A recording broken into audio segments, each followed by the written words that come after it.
Chakramata YouTube channel ವೀಕ್ಷಕರಿಗೆ ನನ್ನ ಹೃತ್ಪೂರ್ವಕ ನಮಸ್ಕಾರಗಳು.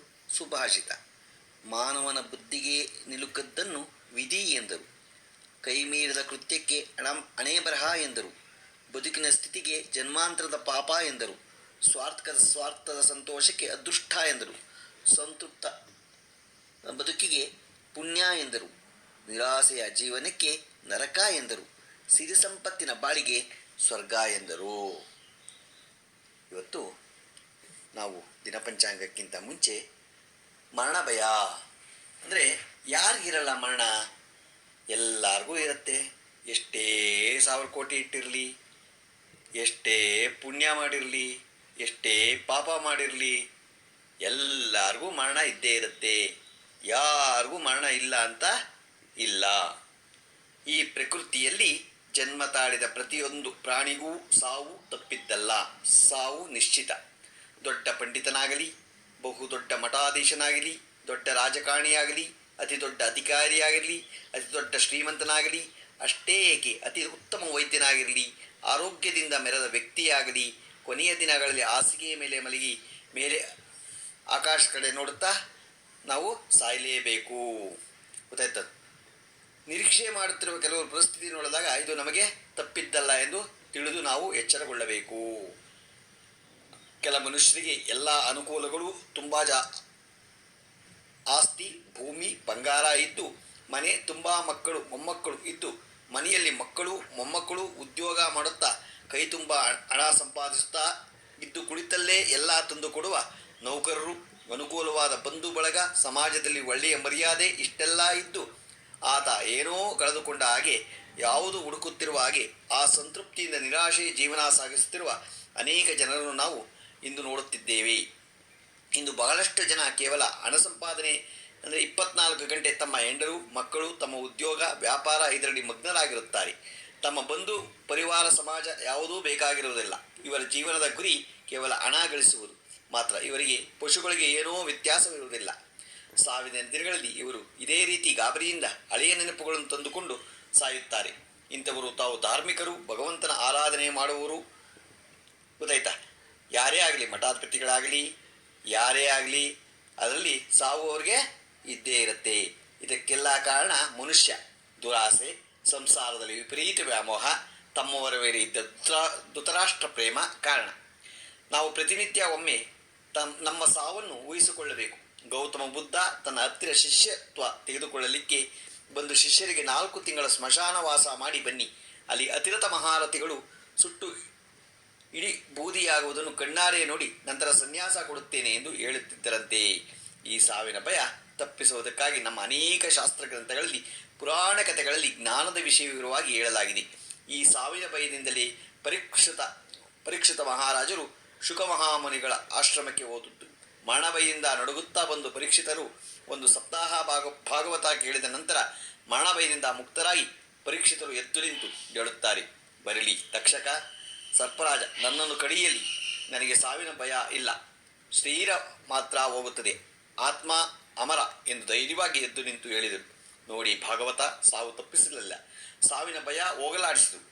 ಸೋದರ ಮಾವನಾದ ಶ್ರೀಕೃಷ್ಣ ಪರಮಾತ್ಮ ತಂದೆ ಜಗತ್ತಿನ ಶ್ರೇಷ್ಠ ಧನುರ್ಧಾರಿ ಅರ್ಜುನ ಇದ್ದಾಗ ಕೂಡ ಅಭಿಮನ್ಯನ ಸಾವು ತಪ್ಪಲಿಲ್ಲ. ಕಾರಣ ಸಾಮಾನ್ಯ ನಮ್ಮವಂತವರ ಗತಿಯೇನು? ನಾವು ಪ್ರತಿನಿತ್ಯ ನಮ್ಮ ಜೀವನ ಹೇಗಿರಬೇಕು, ಇದುವರೆಗೆ ನಾವು ನಡೆದು ಬಂದ ದಾರಿ ಸರಿಯಾದದ್ದು ಎಂದು ಆತ್ಮವಿಮರ್ಶೆ ಮಾಡಿಕೊಳ್ಳಬೇಕು.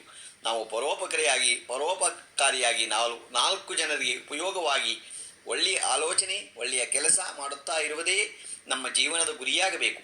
ಬಹಳ ಜನರ ಅನಿಸಿಕೆ ಏನೆಂದರೆ, ಮನುಷ್ಯ ಒಳ್ಳೆಯ ಕೆಲಸ ಮಾಡಿದಾಗ ಕೂಡ, ಪರೋಪಕಾರಿಯಾಗಿದ್ದಾಗ ಕೂಡ, ನಾವು ಎಷ್ಟು ಜನರಿಗೆ ಸಹಕಾರ ಮಾಡಿದಾಗ ಕೂಡ, ನಮಗೆ ಕಷ್ಟ ಬಂದಾಗ ನಮ್ಮ ಹತ್ತಿರ ಯಾರೂ ಸುಳಿಯುವುದಿಲ್ಲ. ನಮ್ಮ ಕಷ್ಟ ದಿನಗಳಲ್ಲಿ ಕನಿಷ್ಠ ನಮಗೆ 4 ಸಾಂತ್ವನ ಮಾತುಗಳು ಆಡುವುದಿಲ್ಲ. ಇಂತಹ ಪರೋಪಕಾರಿ ಹಾಗೂ ಪ್ರಾಮಾಣಿಕ ಜನರಿಗೆ ಸಮಾಜದಲ್ಲಿ ಯಾವ ಬೆಲೆಯೂ ಇಲ್ಲ. ಇದು ಸಮಾಜದ ಬಹಳ ಜನರು ಪ್ರವೃತ್ತಿ. ಇದು ನಿಜ. ಇಂದಿನ ದಿನಗಳಲ್ಲಿ ಜನರು ಹೀಗೆ ಇದ್ದಾರೆ. ಇದರಿಂದ ಬೇಸತ್ತು ನಾವು ನಮ್ಮ ಒಳ್ಳೆಯ ಮಾರ್ಗ ಬಿಡಬಾರದು. ನಾಯಿ ನಮಗೆ ಕಡಿದಾಗ ನಾವು ನಾಯಿಗೆ ಕಡಿಯಬಾರದು. ನಾವು ಒಳ್ಳೆಯದನ್ನು ಮಾಡಿ ಮರೆತು ಬಿಡಬೇಕು. ಅಂದರೆ ಒಳ್ಳೆಯದನ್ನು ಮಾಡಿ ಮರೆತು ಬಿಡು ಎಂದರ್ಥ. ನೀವು ಯಾರಿಗಾದರೂ 99 ಕೆಲಸ ಮಾಡಿಕೊಟ್ಟಾಗ ನಿಮ್ಮಿಂದ ಅವರ ಒಂದು ಕೆಲಸ ಆಗದಿದ್ದಲ್ಲಿ ಅದನ್ನೇ ಭೂತಾಕಾರ ಮಾಡಿ ಸಮಾಜಕ್ಕೆ ತೋರಿಸುತ್ತಾರೆ. ಎಲ್ಲರ ಮುಂದೆ ಹೇಳುತ್ತಾ ಇರುತ್ತಾರೆ, ನೀವು ಮಾಡಿದ 99 ಉಪಕಾರಗಳು ನೀರಿನಲ್ಲಿ ಹೋಮ ಮಾಡಿದ ಹಾಗೆ. ಇದು ಇಂದಿನ ಸಮಾಜದ ಪರಿಸ್ಥಿತಿ. ಇದರಿಂದ ನಾವು ಹಾದಿ ತಪ್ಪಬಾರದು. ನಾವು ಮಾಡಿದ ಒಳ್ಳೆಯ ಕೆಲಸ ನಮಗೆ ರಾತ್ರಿ ಸುಖವಾಗಿ ನಿದ್ರೆ ಬರುವ ಹಾಗೆ ಇರಬೇಕು. ನಮಗೆ ತೃಪ್ತಿ ತಂದಿದ್ದರೆ ಸಾಕು. ನಾವು ಮಾಡಿದ ಒಳ್ಳೆಯ ಕೆಲಸಗಳು ನಮ್ಮ ಮನಸ್ಸಿನ ತೃಪ್ತಿ ಸಮಾಧಾನ ಇದ್ದಲ್ಲಿ ನಾವು ಕೊನೆಯ ಸಾವಿಗೆ ದಿನಗಳಲ್ಲಿ ಶಾಂತವಾಗಿ ಸಮಾಧಾನವಾಗಿ ಧೈರ್ಯವಾಗಿ ಪ್ರಾಣ ಬಿಡುತ್ತೇವೆ.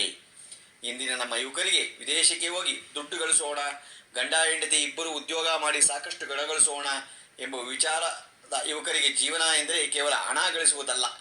ನಮ್ಮ ನೆರೆಯವರೇ, ಬಂಧು ಬಳಗ, ತಂದೆ ತಾಯಿ, ಸಮಾಜಕ್ಕೆ ನಾವು ಏನಾದರೂ ಪರೋಪಕಾರ ಕೆಲಸ ಮಾಡುತ್ತಲೇ ಇರಬೇಕು ಎಂಬ ವಿಚಾರ ತಿಳಿಸಬೇಕು. ಜಗತ್ತನ್ನು ಗೆದ್ದ ಅಲೆಕ್ಸಾಂಡರ್, ಆಪಲ್ ಕಂಪನಿ ಮಾಲೀಕ ಸ್ಟೀವ್ ಜಾಬ್ಸನ್, ನಮ್ಮ ದೇಶದ ಮಹಾವಿಜ್ಞಾನಿ APJ ಅಬ್ದುಲ್ ಕಲಾಂ, ನಮ್ಮ ರಾಷ್ಟ್ರದ ಶ್ರೇಷ್ಠ ರಾಜಕಾರಣಿ ಶ್ರೀ ಅಟಲ್ ಬಿಹಾರಿ ವಾಜಪೇಯಿ, ನಮ್ಮ ದೇಶದ ಮಹಾನ್ ದೇಶಭಕ್ತ ಮಹಾರಾಣಾ ಪ್ರತಾಪ್, ಸುಭಾಷ್ ಚಂದ್ರ ಬೋಸ್, ಅಖಂಡ ಭಾರತಕ್ಕಾಗಿ ಕೊಲೆ ಮಾಡಲು ಹಿಂಜರಿಯದ ನಾಥೂರಾಮ್ ಗೋಡ್ಸೆ ಇಂಥವರ ಕತೆ ಮತ್ತೆ ಮತ್ತೆ ಕೇಳುತ್ತಿರಬೇಕು. 84 ಲಕ್ಷ ಜೀವರಾಶಿಗಳಲ್ಲಿ ಮನುಷ್ಯನಿಗೆ ಭಗವಂತ 2 ಗುಣಗಳನ್ನು ವಿಶೇಷವಾಗಿ ಕೊಟ್ಟಿದ್ದಾನೆ. ಒಂದು ಮಾತನಾಡುವುದು, ಇನ್ನೊಂದು ನಗುವುದು. ದುರ್ಭಾಗ್ಯವೆಂದರೆ ಮನುಷ್ಯ ಇವೆರಡನ್ನೂ ತುಂಬ ಕಡಿಮೆ ಮಾಡಿದ್ದಾನೆ. ಅಂದರೆ ಸಾವು ಎಂತಹ ಎಚ್ಚರಿಕೆ ಕೊಡುತ್ತದೆ ಎಂದರೆ, ನಿನ್ನೆಯವರಿಗೆ ತನ್ನ ಅಧಿಕಾರ, ಯೌವನ, ಐಶ್ವರ್ಯದಿಂದ ಮೆರೆಯುತ್ತಿದ್ದ ವ್ಯಕ್ತಿಯ ಸಮಾಧಿಯ ಮುಂದೆ ಇಂದು ದೀಪ ಹಚ್ಚುವರು ಗತಿಯಿಲ್ಲ. ಅಂದರೆ ಸಾವಿನ ಜೊತೆ ಯಾರೂ ಮಿತ್ರತೆ ಇಲ್ಲ. ಇದು ನನ್ನದು, ನಾಳೆ ನಿನ್ನದು. ಗೊತ್ತಾಯ್ತಾ? ಅದರಿಂದ ನಾವು ಇರುವಾಗ ಒಳ್ಳೆ ಉಪಕಾರ ಮಾಡಿ, ಎಲ್ಲರಿಗೂ ಒಳ್ಳೇದು ಮಾಡಿ. ನೋಡಿ, ನೀವೇನೇ ಮಾಡಿ ದುಡ್ಡು ಸಂಪಾದನೆ ಮಾಡ್ಬೋದು. ನೀವು ದೊಡ್ಡ ಹುದ್ದೆನಲ್ಲಿರ್ಬೋದು, ಪ್ರಧಾನಿ ಆಗಿರ್ಬೋದು, ಮುಖ್ಯಮಂತ್ರಿ ಆಗಿರ್ಬೋದು, ಮಂತ್ರಿಗಳಾಗಿರ್ಬೋದು, ದೊಡ್ಡ ಐಶ್ವರ್ಯವಂತರಾಗಿರ್ಬೋದು. ಯಾರೇ ಆದ್ರೂ ನೀವೇನೇನು ಮಾಡ್ತಿರೋ ಒಳ್ಳೆಯದನ್ನು ನಿಮ್ಮ ಅಧಿಕಾರಾವಧಿಯಲ್ಲಿ ಒಳ್ಳೇದಾಗತ್ತೆ. ಕೆಟ್ಟದ್ದು ಮಾಡಿದರೆ ಕೆಟ್ಟದ್ದೇ ಆಗತ್ತೆ. ಅದರಿಂದ ಲಂಚ ತಗೊಳ್ಳೋದಲ್ಲೇ ಬಂದೋರ ಕೆಲಸಗಳನ್ನ ಸುಸೂತ್ರವಾಗಿ ನಡೆಸ್ಕೊಟ್ಟು ಅವ್ರಿಗೆ ನಿಜವಾಗ್ಲೂ ರಾತ್ರಿ ಹೊತ್ತು ನಿದ್ದೆ ಬರಾಗ, ನಿಮ್ಮ ಕಣ್ಣಿಗೆ ನಿದ್ದೆ ಬಂದರೆ ನಿಮಗೆ ಒಂದು ಆರೋಗ್ಯ. ಆ ನಿದ್ದೆ ಬರಬೇಕಾದ್ರೆ ನಾವು ಏನಾದರೂ ಒಂದು ಒಳ್ಳೇದು ಮಾಡಿರಬೇಕು. ಗೊತ್ತಾಯ್ತಾ? ಆ ಸಾವು ಯಾರನ್ನೂ ತಪ್ಪಿದ್ದಲ್ಲ. ಅದರಿಂದ ಇರುವಾಗ ಒಳ್ಳೇದು ಮಾಡೋಣ ಅಂತ ತಿಳ್ಕೊಳ್ಳೋಣ. ಇವತ್ತು ದಿನಪಂಚಾಂಗವನ್ನು ತಿಳ್ಕೊಳ್ಳೋಣ. ದಿನಾಂಕ 2/6/2024 ಭಾನುವಾರ, ಶ್ರೀ ಕ್ರೋಧಿನಾಮ ಸಂವತ್ಸರ, ಉತ್ತರಾಯಣ, ವಸಂತ ಋತು, ವೈಶಾಖ ಮಾಸ, ಕೃಷ್ಣ ಪಕ್ಷ, ತಿಥಿ ಏಕಾದಶಿ, ರಾತ್ರಿ 1:55, ನಕ್ಷತ್ರ ರೇವತಿ, ರಾತ್ರಿ 12:41, ಮಳೆ ರೋಹಿಣಿ, 3ನೇ ಪಾದ, ರಾಹುಕಾಲ 5:09 6:45 ತನಕ ಇದೆ. ಗುಳಿಕ ಕಾಲ 3:33 5:09 ತನಕ ಇದೆ. ಯವಗಂಟ ಕಾಲ 12:21 1:57 ತನಕ ಇದೆ. ಇವತ್ತು ಯಾರು ಹುಟ್ಟುಹಬ್ಬ ಆಚರಿಸ್ಕೊತಿದ್ರು, ಮದುವೆಯಾದ ದಂಪತಿಗಳು ವಾರ್ಷಿಕೋತ್ಸವ ಆಚರಿಸ್ಕೊಂತಿರೋರಿಗೆ ನಮ್ಮ ಹೆಬ್ಬಳಲು ಶ್ರೀಚಕ್ರಮಾತಾ ಯೂಟ್ಯೂಬ್ ಚಾನಲ್ ಕಡೆಯಿಂದ ಶುಭ ಕಾಮನೆಗಳನ್ನು ತಿಳಿಸ್ತೀವಿ. ದೇವರವರಿಗೆ ಆಯುಸ್ಸು, ಆರೋಗ್ಯ, ಐಶ್ವರ್ಯ ಎಲ್ಲ ಕೊಟ್ಟು ಕಾಪಾಡಲಿ ಅಂತ ನಾನು ಕೇಳ್ಕೊತೀನಿ. ನಮ್ಮ ಹೆಬ್ಬಳಲು ಶ್ರೀಚಕ್ರಮಾತಾ ಯೂಟ್ಯೂಬ್ ಚಾನಲ್ ಯಾರು ಸಬ್ಸ್ಕ್ರೈಬ್ ಆಗಿಲ್ವೋ ದಯಮಾಡಿ ಸಬ್ಸ್ಕ್ರೈಬ್ ಆಗಿ, ಲೈಕ್ ಕೊಡಿ. ಇದು ನಿಮ್ಮದೇ ಚಾನಲ್ ಆಗಿರೋದ್ರಿಂದ ನಮ್ಮ ಲಿಂಕನ್ನು ಬೇರೆ ಗ್ರೂಪ್ಗಳಿಗೆ ಫಾರ್ವರ್ಡ್ ಮಾಡಿ. ನಮಸ್ಕಾರಗಳು, ನಮಸ್ಕಾರಗಳು, ನಮಸ್ಕಾರಗಳು.